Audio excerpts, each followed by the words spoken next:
Bismillah ar-Rahman ar-Rahim. Assalamu alaikum wa rahmatullahi wa barakatuh. How are you, my students? I hope that you're happy and healthy and ready for today's lesson, which will be the Unit 2 conversation. But let's revise our previous lesson, the grammar, especially the passive tense. We use the passive to put the focus on the action. Remember that we use passive form to just focus on the action itself rather than the person who did the action, or as we named him, the doer. So we use the passive just to focus on the action rather than who did the action. Whether we know him or we don't know him, it's just to focus on the action itself. And we took the language builder here. In many cases, we can use either the past perfect or the simple past or the past progressive. Some cases we can use either past perfect, past progressive, or simple past. However, the past perfect helps make the order of the events clearer. You can choose whatever you want, but remember that the past perfect helps clears the events, the time of the events, the chronological time of the events much better. So today's lesson objectives to make use of real talk phrases in a real conversation. Make use of real talk phrases in a real conversation. Use the new words in sentences. Use the new words that you will learn today in sentences. So what do you see here in this picture? What's this man doing? What's happening to the person with the wallet? You can see here the man with the blue jacket. What's happening to the person with the wallet? What is this man doing? Yes, the man, he's being pickpocketed. Pickpocketed. What does it mean to be pickpocketed? Yes, to pickpocket is to take a wallet or anything from someone's pocket. From the name itself, pickpocket is to take something from someone's pocket without them feeling it or knowing it. To steal something from someone's pocket. So you can say the man with the blue jacket is being pickpocketed. So now we will listen to a conversation between Albert and Ali, and I want you to listen with your books closed. So now close your books and listen to the conversation to Albert and Ali, and pay attention to the details. So let's listen. Crime doesn't pay. When traveling in cities, I used to worry about being pickpocketed. Then I learned how pickpockets do it. That taught me how to prevent it from happening to me. So how do they do it? Well, to begin with, they look for someone on the street who has stopped to look at buildings or people. That's one of the reasons tourists are an easy mark. Then what happens? The pickpocket will often pretend to bump into the victim by accident. He might act as if he's dizzy. He may ask you where you're from, act really friendly, and try to shake your hand. Then what? At this point, he might pretend to lose his balance and fall against you. Like this. Then what? That's it. You've let your guard down, and consequently, he's nabbed your wallet. Are you kidding? Come on, my wallet couldn't possibly be stolen that easily. Are you sure? I'm positive. Then what's this in my hand? My wallet. So Albert is telling Ali how they do pickpocketing. He's advising him how to prevent pickpocketing. He said, well, to begin with, they look for someone on the street who has stopped to look at buildings. When you stop on the street and you look at buildings, they know that you are a tourist. So they put a target mark on you to steal. That's one of the reasons tourists are an easy mark. An easy mark. They think that it's easier to pickpocket a tourist. Then what happened? The pickpocket will often pretend to bump into the victim. To bump, like he's walking and then he hit you, he bumped into you and say, I'm sorry. Then you check your pockets and maybe your wallet is gone, or maybe your watch is gone. He may ask you, he may ask where you're from. He act really friendly and try to shake your hand. So be careful. He might act friendly, ask you some questions, and try to act really friendly, all in order to pickpocket from you. So here we have some questions. How do pickpockets choose their victims? What do they do before they commit the crime? What do they do? What do you think Albert does when he says like this? What do you think Albert does when he says like this? Why is Ali surprised at the end of the conversation? So all of these questions will be answered once we listen again. Now we will listen again and try to read along. While you're listening, try to read along to the conversation between Albert and Ali and pay attention to the information regarding the questions that we have mentioned earlier. Let's listen again. Crime doesn't pay. When traveling in cities, I used to worry about being pickpocketed. Then I learned how pickpockets do it. That taught me how to prevent it from happening to me. So how do they do it? Well, to begin with, they look for someone on the street who has stopped to look at buildings or people. That's one of the reasons tourists are an easy mark. Then what happens? The pickpocket will often pretend to bump into the victim by accident. He might act as if he's dizzy. He may ask you where you're from, act really friendly, and try to shake your hand. Then what? At this point, he might pretend to lose his balance and fall against you. Like this. Then what? That's it. You've let your guard down, and consequently, he's nabbed your wallet. Are you kidding? Come on, my wallet couldn't possibly be stolen that easily. Are you sure? I'm positive. Then what's this in my hand? My wallet! So, again, remember that pickpockets pretend that they're falling over you. They pretend that they're dizzy and they lose their balance and they fall on you. And once they do that, you can't feel anything because you're trying to catch him, to not making him fall. And because they're light-handed, maybe they put their hands in your pocket or in your jacket pocket and steal whatever you have here, maybe money, maybe your wallet from your pocket, or maybe your watch from your hand. Remember, they're light-handed and they are sneaky. So the first question here, what do pickpockets how do pickpockets choose their victims? How do they choose their victims? They have plans, they're organized. How do they choose their victims?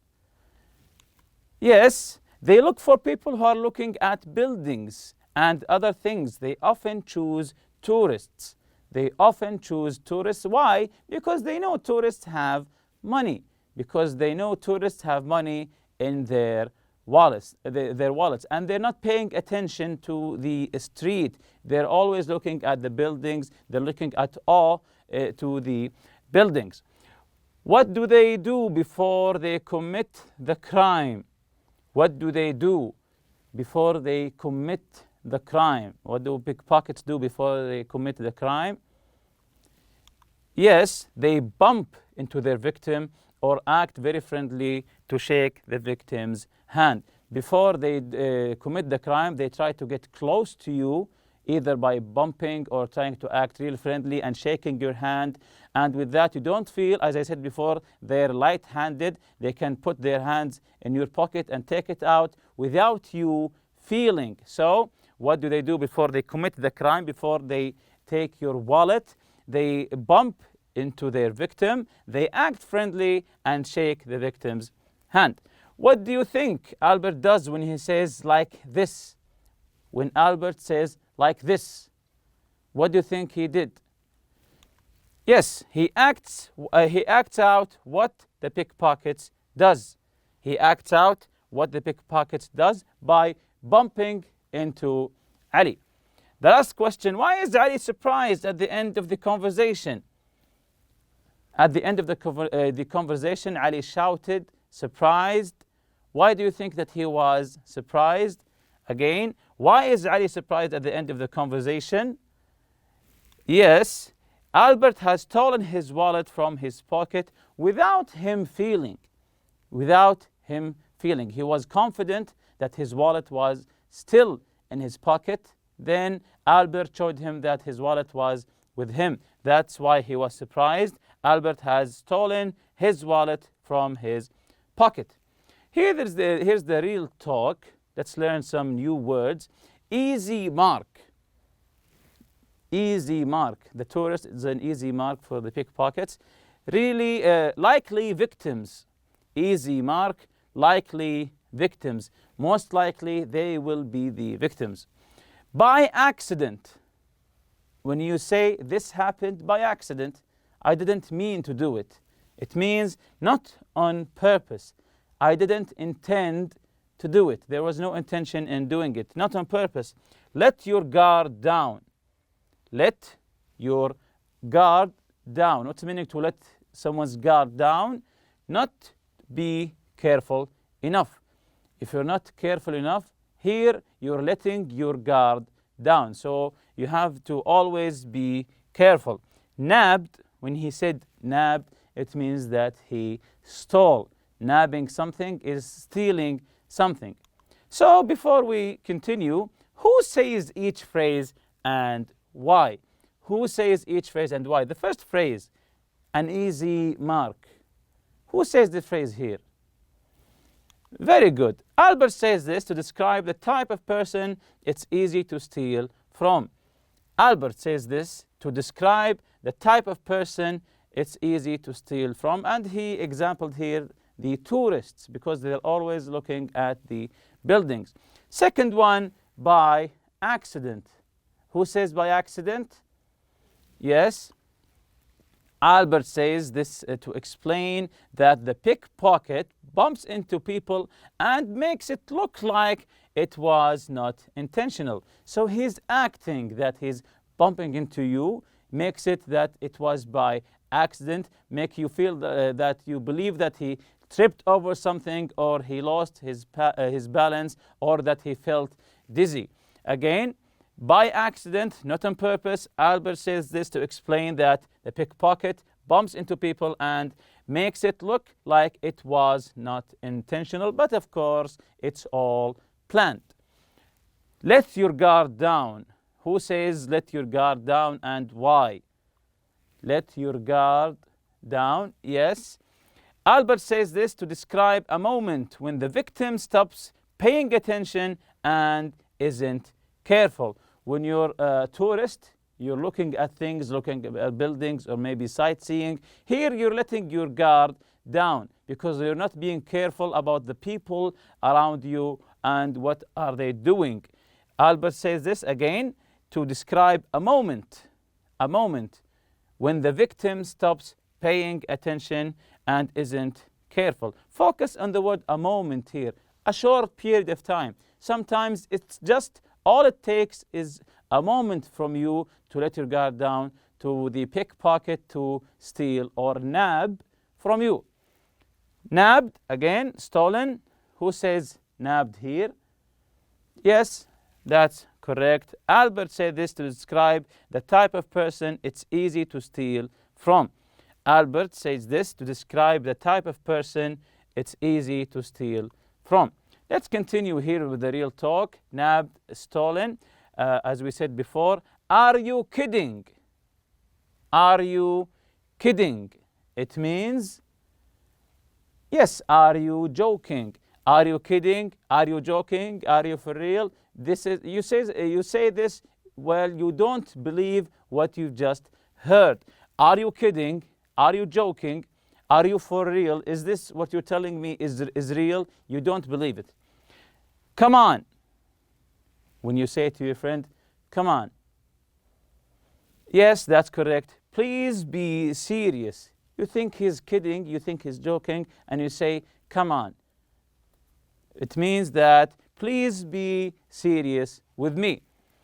I'm positive. I'm positive, it means I'm certain. When someone says to you, are you sure? Are you sure of something? You say, yes, I'm positive that this is what happened. I'm positive, it means I'm certain, I'm sure, etc.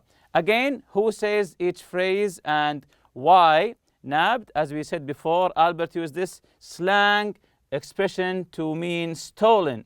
Nabbed uses this slang expression to mean stolen. What about are you kidding? Who says are you kidding? Excellent. Ali says this because he doesn't believe, as I told you before, he doesn't believe that Albert's telling the truth. He thinks it's a joke. Sometimes when the truth, you don't believe it, a truth is so hard to believe that you think it's a joke. You say, are you kidding with me? Are you joking with me? Come on, please be serious. So this again, Ali says this because he doesn't believe that Albert's telling the truth. He thinks it's a joke. Come on, please be serious. Who says this phrase? Very good.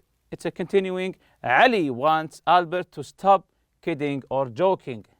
He still thinks that Albert is kidding or joking. Come on, Ali says this, thinking that Albert is kidding or joking. I'm positive. I'm positive. Yes, that's correct. Ali says this to emphasize that he is very sure no one could steal his wallet that easily. He said, I'm positive that my wallet's with me. You couldn't have stolen it. So he was mistaken, of course. Ali says this to emphasize that he is very sure, positive, as I said before, sure. No one could steal his wallet that easily. About the conversation, we have 3 questions about the conversation. Let's read them. Then we will listen to the conversation again. Then we will answer these questions. What crime are the people talking about? How does the crime happen? Explain the steps. Have you or anyone you know ever been pickpocketed or robbed? Have you ever, you or someone you know, been pickpocketed or robbed? What happened? So let's listen again and try to figure out the answers. Let's listen. Crime doesn't pay. When traveling in cities, I used to worry about being pickpocketed. Then I learned how pickpockets do it. That taught me how to prevent it from happening to me. So how do they do it? Well, to begin with, they look for someone on the street who has stopped to look at buildings or people. That's one of the reasons tourists are an easy mark. Then what happens? The pickpocket will often pretend to bump into the victim by accident. He might act as if he's dizzy. He may ask you where you're from, act really friendly, and try to shake your hand. Then what? At this point, he might pretend to lose his balance and fall against you. Like this. Then what? That's it. You've let your guard down, and consequently, he's nabbed your wallet. Are you kidding? Come on, my wallet couldn't possibly be stolen that easily. Are you sure? I'm positive. Then what's this in my hand? My wallet. So now that we have listened again, what crime are the people talking about? Ali and his friend, what are they talking about? Yes, they're talking about pickpocketing. They're talking about pickpocketing. How does the crime happen? Explain the steps. As Albert said, explain the steps. Very good. Look for someone who isn't walking. Pretend to bump into the victim by accident. Shake the victim's hand. Act really friendly. Take wallet and walk away. They focus on someone who isn't walking, standing, watching the buildings, maybe taking photos, while they put their hands in your pocket and steal your wallet. Have you ever, or anyone you know, been pickpocketed or robbed? What happened? So you can answer this question by yourself or discuss the answer with your friend. Your turn here, ordering to begin with, once, at this point, consequently. So these are some expressions people use when describing a process in order to put the steps in the right order. So these expressions helps you to put your events in order. To begin with. This is the first thing you say. This is the first step. This is the first order. To begin with. Once, at this point, and consequently. Which expression does Albert use in the conversation from these four? Yes, to begin with and consequently. He uses to begin with and consequently. So role play with a partner. Think about a process for doing something. Explain the steps in the process to your partner. Use the phrases for ordering from the box. So use these expressions, role play with your partner, and discuss the results. And with that, we reach the end of the lesson. Thank you very much for listening. سبحانك اللهم وبحمدك أشهد أن لا إله إلا أنت أستغفرك وأتوب إليك. السلام عليكم.